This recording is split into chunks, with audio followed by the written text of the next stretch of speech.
Hello, class. My name is Cristobal de la Cruz, and I'm here to talk about the multi-state outbreak of Salmonella infections linked to pistachio nuts. All right, so let's get started. Step one, we're going to talk about the background. In our case, in 2009, a company in California was associated with the distribution of pistachios that were infected with the bacteria of Salmonella.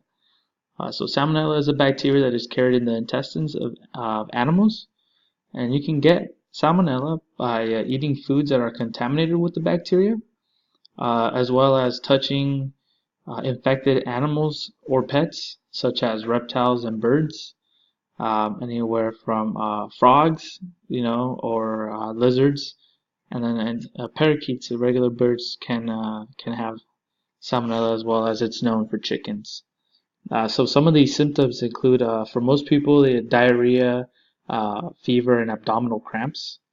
Um, they get sick roughly from anywhere from 12 hours to 3 days after you were exposed, and typically the illness does last about 4 to 7 days. So it's not good to have these symptoms for that long. And so for treatment, most people do get better without medical treatment, but lots of liquids are recommended for the loss of liquids because of diarrhea. And this can lead to hospitalization and death, mainly to young children and elderly. Let's move on. So step two is on the current situation. So the FDA provided PulseNet some information which helped find the location of the outbreak. PulseNet is a database from the CDC and which helped with the outbreak. So some of these strains were the pinpoint of the company that to blame that was found quickly to put a stop and begin the recall process. One of the weaknesses, though, was that the pistachios have such long life that they may be at homes and still cause infections and cases in the future. So step three, prioritize core issues. In 2009, the outbreak that had several months of information was brought to attention. So the reports that only 3% of the Salmonella cases are actually reported to a public health system, which causes a concern that more cases could have gone unreported, which means the outbreak could have actually been bigger than actually dealt with. So Salmonella can actually grow substantially under the ideal environment, and so the ideal environment for Salmonella is about 24 degrees Celsius, where it'll grow substantially. But the Salmonella does not die in colder environments. So at negative 19 degrees Celsius or 4 degrees Celsius, it can still survive.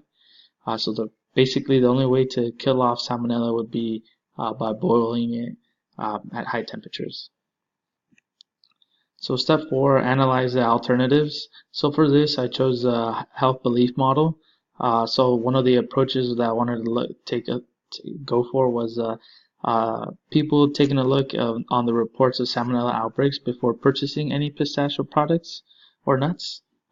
Basically, the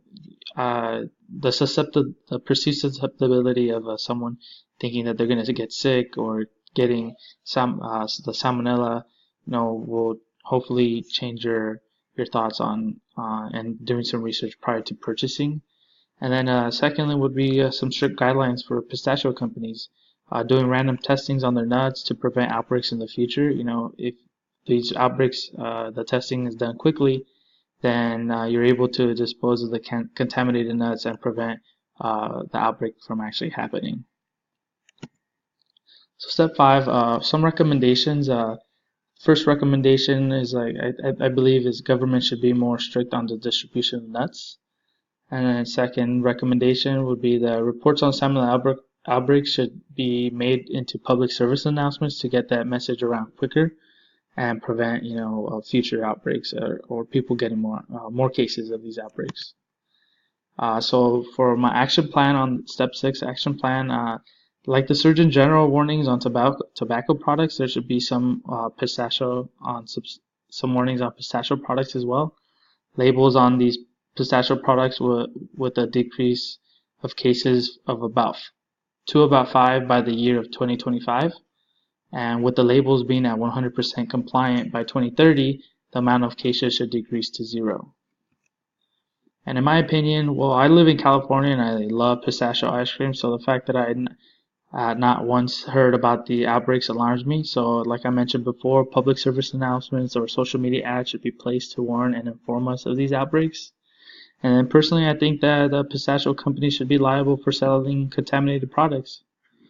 That being said, that's my presentation on pistachio and salmonella outbreak. Thank you. Bye-bye.